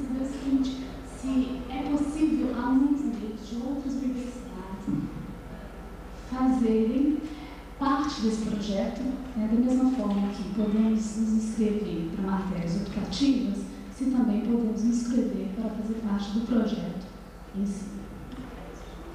Silvânia. Ô, Luciana, é outra questão? Hoje vocês têm que me ajudar. Se 10 horas a gente tinha que terminar. Só porque eu fui citada pela mesma Ricardo.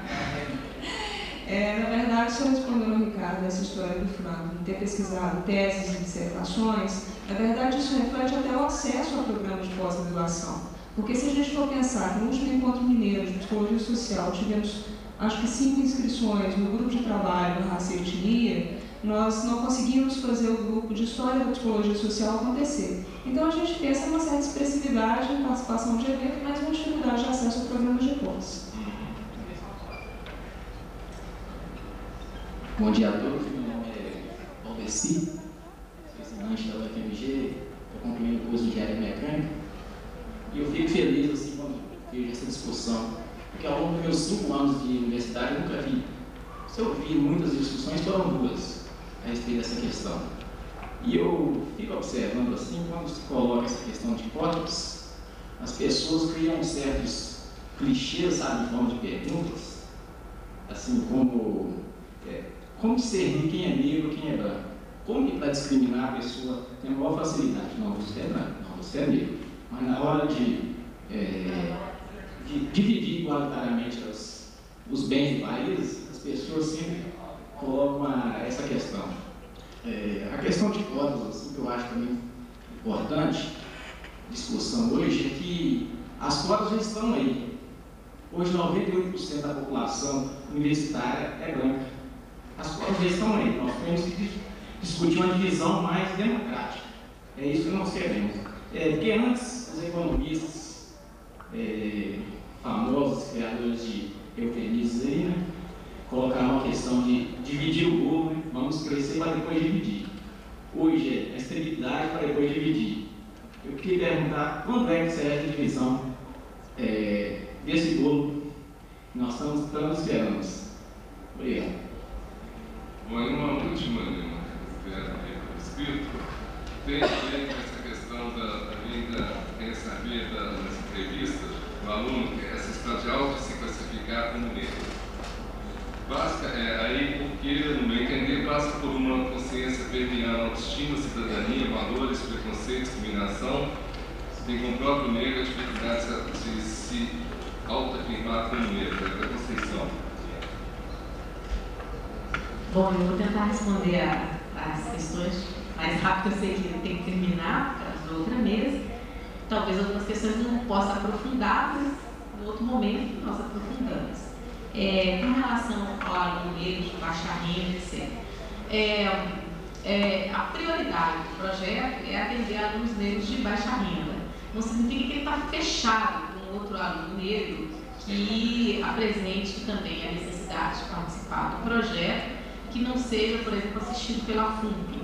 Mas a prioridade dele é porque já está comprovado pelas pesquisas, pelos estudos sobre relações raciais e educação, e é uma coisa que todo mundo fala na sociedade brasileira, inclusive há um discurso, às vezes até meio desmobilizador, de que a questão do negro no Brasil ela é de classe, ela é socioeconômica, ela não é racial.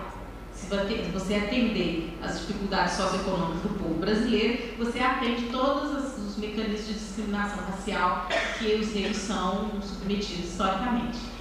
E nós sabemos que não é isso. Nós sabemos que as duas operam conjuntamente no quadro de desigualdades, né? E de que, é claro, que para um negro de classe média, média alta, ele vai ter talvez menos dificuldades na sua ascensão, no seu caminho, na sua trajetória social, em determinados aspectos, do que um negro que é de baixa renda, que está na linha de pobreza, etc. Porém, o racismo é cruel para todos. Não é? E a gente tem aquele livro da Neuza Santos, que eu gosto muito, Souza, Tornar-se Negro, onde ela vai fazer uma pesquisa com negros em ascensão social. Né? E depois disso, outros pesquisadores, me parece mais que o pesquisador fez um trabalho assim, que vai mostrando que as formas de discriminação que vão talvez se camuflando, né, metamorfoseando, digamos assim, de acordo com essa relação de, entre aspas, ascensão social do negro porém elas não deixam de existir, né? O racismo, ele não está colocado como uma condição de classe, né? Senão não seria racismo. O racismo está pautado numa ideologia de que existem raças, entre aspas, superiores e inferiores.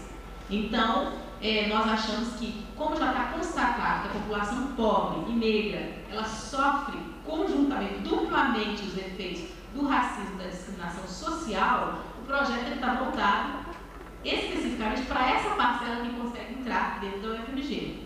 Mas isso não significa que nós excluímos os outros alunos negros que também poderão vir a participar. É prioridade para esses, mas ele não é excludente, tá? Mas eu sempre insisto porque eu acho que um aluno negro que consegue estar localizado numa classe média, média alta, ele tem a possibilidade de estar participando de um universo social, de um universo cultural e inclusive econômico diferente de um aluno negro que vem lá da Pedreira do Prado Lopes para estudar com a gente.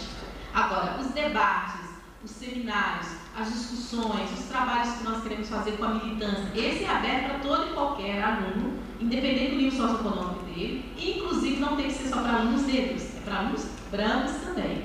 Então, o que é específico são os cursos de formação, o restante das atividades que nós queremos, e as bolsas também, né, que vamos ter, queremos ter, né? O restante das atividades do projeto, elas são abertas. Nós queremos, inclusive, atingir esse outro aluno dito de classe média ou média alta, que eu não sei que porcentagem é essa dentro da UFMG. Eu até hoje encontrei 4 na minha trajetória de 7 anos, 4 que eu posso contar. E eu não sei muito bem como que esse aluno também constrói a sua identidade negra, né? Eu acho que isso é um campo, inclusive, interessante de pesquisa, para que nós entendamos como essa identidade é construída. Porque a gente parte do pressuposto que esse aluno nega muitas vezes. E eu acho que essa é uma leitura estereotipada que a gente faz. Não acho que não é assim. E fora que eu também acho que na construção da identidade, aquele que nega afirma. No processo de construção da identidade, o fato de alguém ter a necessidade de negar algo já implica que ele se identifica. E essa identificação ela não é positiva e por isso ele nega. Então, por isso eu não acho que assim, o negro não constrói, ele nega a identidade, nega afirmando. É uma relação complexa que acontece. E isso tanto para negros pobres quanto para negros ricos, digamos assim, né? Ou de classe média. Com relação à participação de outro aluno que não seja da UFMG, como eu falei com vocês, o projeto está começando nesse início. Ele tem um orçamento curto, são R$60 mil para 2 anos, isso vai embora sim, com uma rapidez. Nós temos que pagar os professores que trabalham conosco nos cursos, a não ser que a gente consiga adesões voluntárias, mas trabalhar com voluntariado é muito complicado. Nós não queremos dar esse tom ao projeto, ele é um projeto acadêmico sério, como todos os outros projetos acadêmicos sérios. Não quer dizer que projetos voluntários não sejam sérios, mas muitas vezes as pessoas, quando estão no lugar do voluntariado, ela também joga com a disponibilidade de tempo, com os interesses dela. Nós queremos que as pessoas se comprometam profissionalmente com o projeto e com os cursos que estão oferecendo. E se comprometam profissionalmente também com essa clientela que ele vai ter em sala de aula. Porque é muito interessante. A gente, ontem mesmo, quando começou o curso, eu passei na porta da sala e falei, gente, acho que eu nunca vi na FAI uma disciplina que eu tenha 25 alunos negros ali dentro, com as mais diversas tonalidades de cores. E aí a gente entra na questão de quem é negro e quem não é, né? Então, nessa questão da classificação que o Rosário coloca para a gente,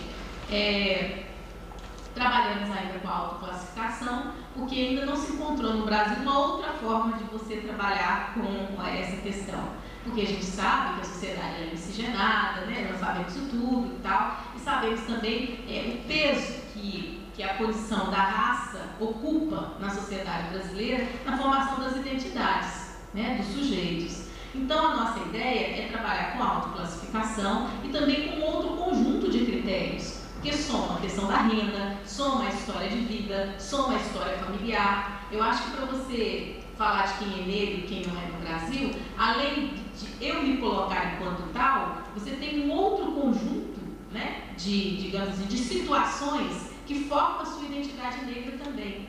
Então, por isso a entrevista é importante, porque é nesse momento que a pessoa fala de si. Ela fala de si e nesse momento você vai começar a dialogar com essa pessoa e muitas vezes ela pode estar manipulando a cor. Isso é possível. No Brasil, não só os mestiços, né, os ditos negros com aspectos físicos, né, mais miscigenados manipulam sua cor. Os negros ditos, entre aspas, com todas as aspas possíveis, retíficos também manipulam. Quantas vezes nós encontramos uma pessoa que você olha e olha assim, não, as características físicas, todos os estereótipos que já foram construídos na sociedade, o que quer ser negro, esse é negro. E essa pessoa vem e fala, eu sou moreno, eu sou cor de jambo, eu sou não sei o quê, eu sou marrom, não é isso? Então eu acho que essa questão está colocada não só para o mestiço, mas ela está colocada para a construção da identidade negra no Brasil. Por isso é importante conversar, a entrevista, resgatar a história de vida, etc. E eu acho, inclusive, que mesmo aquele aluno dito mestiço, que está manipulando a sua cor naquele momento por causa da ação afirmativa, é aquilo que eu falo, ele pode estar indo lá pelo critério da baixa renda e falar, mas eu não sei. Mas se ele está indo lá, tem alguma coisa que mexeu com esse menino em termos da função identitária dele. Porque aquele que está num processo tenso da negação, ele está vivendo isso como uma tensão, ele não vai lá, porque ele não quer se expor. Ele não quer se expor e não quer se autoclassificar enquanto tal. Isso eu tenho visto na minha trajetória de pesquisa e tenho confirmado muitas vezes na minha trajetória como professora. E eu penso, inclusive, que aquele aluno que está lá titubeando, que eu olho para esse aluno e falo, esse é negro. Porque, como dizem as minhas colegas, o meu olhar classificatório é muito amplo. Eu aqui nesse auditório eu consigo mapear um monte de pessoas que eu acho que são negras. Talvez se eu chegar perto dela, ela vai falar comigo que não é. Mas, quando a gente pensa nesse ter um olhar classificatório, né, daquele que está recebendo o aluno, esse aluno que está lá titubeando e manipulando, inclusive, é importante que ele faça parte da ação afirmativa, porque é importante que ele discuta as questões ligadas à comunidade dele, ao pertencimento étnico-racial dele, e é importante que ele esteja em contato com os outros, porque o outro nos checa, né, assim, na nossa construção identitária. Então ele está participando de um grupo e naquele momento está discutindo um texto e um outro colega discute e debate com ele, e eu acredito que é assim que a gente vai formando e construindo, digamos assim, interferindo talvez no processo de construção da identidade dele de uma forma positiva. Mais do que a gente falar assim, olha, eu não vou discutir com ele porque ele negro não se acha negro. Não, é com ele que eu preciso discutir, eu preciso conversar e criar um espaço, inclusive, para que ele fale disso. Porque muitas vezes é uma questão que esse aluno, que essa pessoa está trazendo consigo, e ela não tem um espaço para colocar que ela tem dúvidas com relação a isso. Que na família dela isso não foi trabalhado da melhor forma possível. Que ela cresceu se pensando branca, mas tudo que vai em torno dela, ela está vendo que tem ali o mecanismo de discriminação. Ontem eu conversava com uma professora da Letras e ela falava isso, de que na família dela era aquela coisa velada, né, do tal do mestiço e tal, não se fala, etc. E ela falou que ela começou a entender, depois de adulta, no processo de construção da identidade negra dela, de que ela morria de medo de tirar a carteira de identidade porque ela sabia que ali eles não iam colocar branca. Olha, o que significa isso? Ela falava que era branca, mas no fundo ela sabia de um pertencimento étnico-racial que ela tinha e que ela negava. E sabia mais, que esse pertencimento étnico-racial não dizia respeito só à ascendência dela, que é bacana, né? Você tem uma ascendência lá, não sei o quê, mas diz respeito a quem ela era e como ela se pensava como mulher. No fundo, era uma tensão entre a construção dela enquanto uma mulher negra e da mestiçagem e também da branquitude que tinha ali naquela família. Ela estava vivendo nessa complexidade. E ela fala que, como a grande maioria dos meus colegas, ela foi estudar fora, na Inglaterra, e quando ela chegou na Inglaterra, ela estava com uma colega que era branca e classificada como branca racialmente, e que ela começou a observar que ela era discriminada e a moça não. E que aí ela falou, olha, não tem jeito, eu realmente sou negra. E foi nesse processo tenso que ela se construiu como uma mulher negra positivamente. Ora, o que eu gostaria, né? E acho que a equipe do projeto gostaria de criar um espaço para esses alunos que entram dentro da UFMG poderem se construir, né, na sua identidade negra sem tanto sofrimento como isso tem sido para tantos de nós, né? Não vai resolver, porque isso não diz respeito só à trajetória acadêmica, mas eu acho que naquilo que a universidade pode contribuir para não acirrar isso, inclusive para estimular o debate, ela tem que fazer. Essa é a minha opinião. Então, a questão da autoclassificação, eu tenho pensado dessa forma. Ela tem se dado a classificação do sujeito. É claro que tem alguém que entrevista que tem também uma classificação, mas é na hora da conversa, da história de vida, da entrevista, que esse conjunto vai se compor.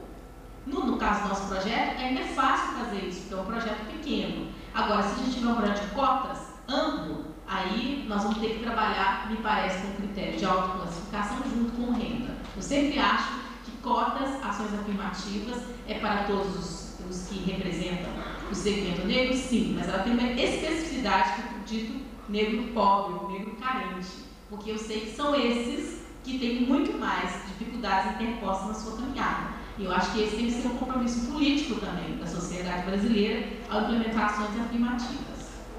E alunos de outros cursos, nós temos pensado em abrir, sim, vagas para alunos de outras universidades e alunos ligados, por exemplo, aos cursivos pré-vestibulares, nós temos pensado nisso. Mas, por enquanto, nós ainda não conseguimos implementar. Nós temos, assim, a inserção de dois ou três, me parece, em cursos que sobraram vagas, que não foram preenchidos totalmente. Porque como o projeto está começando agora, nós precisamos atender a demanda interna da UFMG, que ele é um projeto voltado para dentro da UFMG. E queremos ver se conseguimos abrir vagas também, cotas aí, né? Seria uma outro tipo de cotas, para pessoas que são da comunidade ou que sejam de outras faculdades, de outras universidades. Bom, com relação à questão do aluno que entra e das cotas e tal, a ideia das cotas, como eu falei, ela não é de colocar que existe alguma incapacidade intelectual, não é nada disso. A ideia das cotas é de correção de desigualdades. Quando uma sociedade implementa cotas ou ações afirmativas de um modo geral, ela está reconhecendo o racismo, e isso é muito duro, e por isso que a sociedade resiste, né? Ainda mais na nossa sociedade que nós vivemos aqui. É o mito da democracia racial, todo mundo sabe muito bem disso, né? E esse mito significa que a democracia está instaurada para todos nós, em todos os momentos, em todos os segmentos. Então, quando você fala, vou estabelecer cotas, porque estou reconhecendo que esse grupo não tem sido atingido pelas políticas sociais, eu estou falando, olha, nós discriminamos o grupo. E aí nós vamos ter políticas específicas. Então, a ideia é essa. O que eu acho que seria interessante é a gente, talvez, inverter um pouco essa leitura, que é uma leitura tendenciosa e que o racismo nos faz fazê-la, que é essa que coloca na questão da incapacidade ou da capacidade.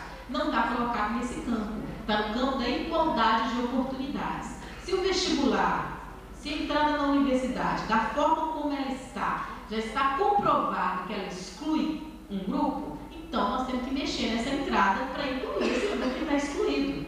Uma das formas que a sociedade tem discutido dessa inclusão tem sido as cotas. Pode ser uma outra forma, pode ser abolir o vestibular, tentar fazer outra coisa, a gente não sabe. Até então a sociedade brasileira está conseguindo discutir um pouco cotas. E aí, nesse momento, a ideia é que esses alunos possam disputar as vagas com os alunos do seu grupo. Então, esse aluno faz o vestibular do mesmo jeito, ele vai disputar uma vaga, ele tem uma média que ele tem que atingir, porque isso é colocado como um critério para a entrada no curso superior aqui no Brasil. Ele tem que estar mostrando que ele está numa média X, assim, para poder disputar aquela vaga, só que ele não está disputando com outro menino que veio da escola particular, que já viajou não sei quantas vezes para a Europa, que lê inglês, que lê francês, que lê alemão. Ele está disputando com o seu grupo, com o grupo de sua origem, que é de uma origem de escola pública, que é de uma origem pobre e que tem tanta capacidade quanto o outro. Então a gente mexe num discurso delicado da universidade, que é do mérito, e se pergunta o que é o mérito. Quer dizer, então, eu vou dar um exemplo. Eu pego os meninos da medicina, tem média lá em cima. Eu vou colocar para vocês, por exemplo, a média é 100 para passar no curso de medicina. Então, todo mundo que tirou de 100 para cima entrou. O menino fez 99,8. Ele não tem mérito? Ele não tem capacidade? A média era 100. Ele tirou 99,8 e ficou para baixo. Se eu for pelo conceito de mérito, eu penso assim, ó, do 100 para cima, todo mundo tem capacidade, é inteligente, é maravilhoso. Do 100 para baixo tem problema de incapacidade, eles têm uma escola ruim, eles vieram de morrer. Não é isso. Tem uma coisa aí danosa, um equívoco aí colocado nessa questão do médio, que eu acho que as cotas vêm desconstruir isso, né? Mas é uma reflexão que a gente tem que fazer assim, ó, virar de ponta cabeça, porque ainda a universidade ela é historicamente colocada nessa ideia do mérito, e isso é muito complicado. Nós temos aí as tentativas de fazer mestrado, fazer doutorado. Então você vê o menino que fala língua, inglês, não sei o que, etc., ele chega naquela prova e tira de letra. E ele tem lá um projeto bom. Você tem um outro menino que, pelas suas condições, sua trajetória de vida, escolar, etc., ele pode ser não tão bom ali naquela língua, mas ele tem um bom projeto, é uma pessoa que é, digamos assim, esforçada, é lúcida, é inteligente, é tudo que a gente é, todos somos, né? E esse menino fica de fora. Ora, se ele pudesse entrar e ele ter a oportunidade de uma universidade pública, dar para ele o acompanhamento, o estímulo, o estudo na língua que ele precisa dominar, por que ele não poderia ter entrado? A gente mexe com essas coisas e é muito difícil mexer com tudo isso. Mas são reflexões que a gente tem que começar a fazer. Por quê, gente? Porque nós estamos falando de universidades públicas. Pública do povo. Direito. Então nós temos que assegurar o direito para todos. Se ele está assegurado só para alguns, tem algo errado com essa concepção de direito, com essa prática do direito. Tem que fechar, né? Nossa, deixa eu falar rapidinho aqui. A questão da rejeição da UFMG e tal. Rapidinho. O que nós temos conversado até hoje, nós temos sentido assim, uma sensibilidade para com o projeto. Como eu falei com vocês, eu não posso falar que o projeto ele é da UFMG, que ela encampou o projeto. Ela, assim, a reitoria, as conversas que nós tivemos, nós vimos uma sensibilidade, um desejo de adesão. Vamos conversar, nós estamos nesse momento. Agora, eu não posso falar que há uma rejeição, não posso falar, não foi isso que eu percebi e não tem sido isso que eu tenho percebido. Por outro lado, o que a gente vive, e eu conversava isso na reunião com o vice-reitor, é de que esses mecanismos já internalizados do preconceito, da discriminação racial, e que não são tão objetivos assim de você pegar, eles entram na seleção desses alunos sim.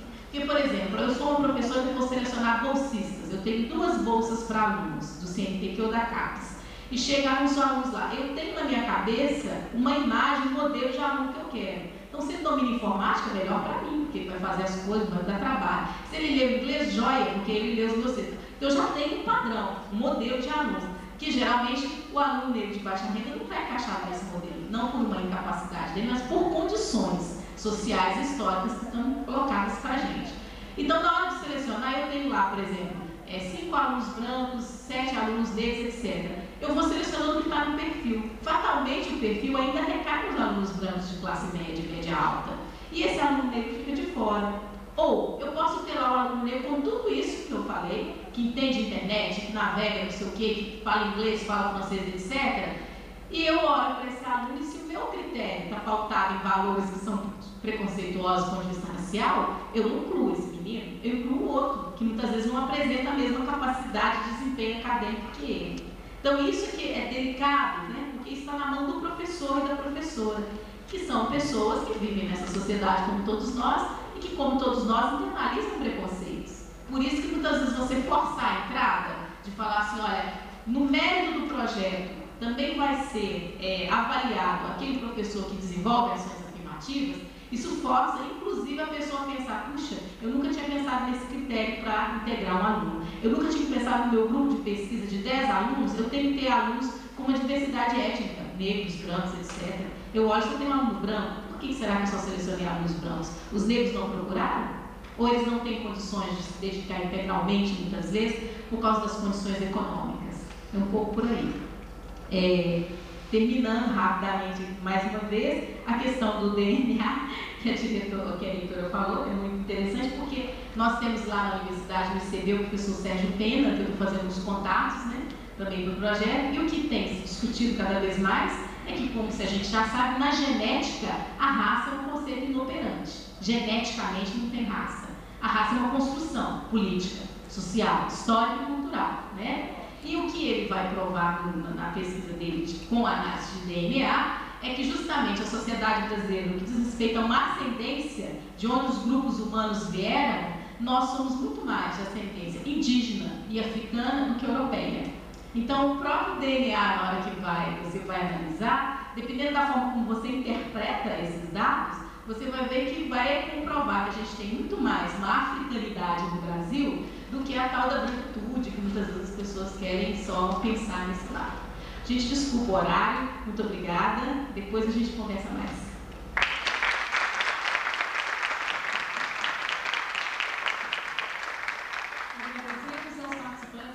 Só um minuto, deixa eu encerrar mesmo.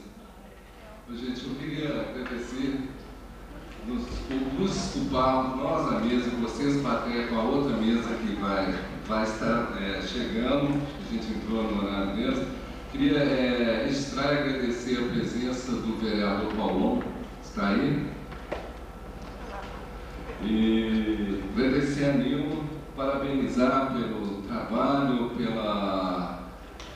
pela beleza de tentativa dessa ação afirmativa. Obrigado.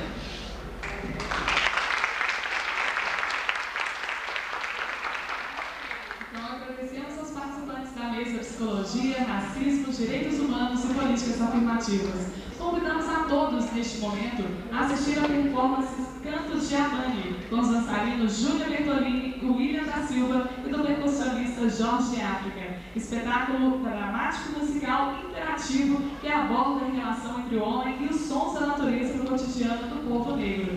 O espetáculo, a performance será realizada agora aqui no 4º andar, juntamente com o café. E aguardamos todos de volta em 15 minutos. Obrigada.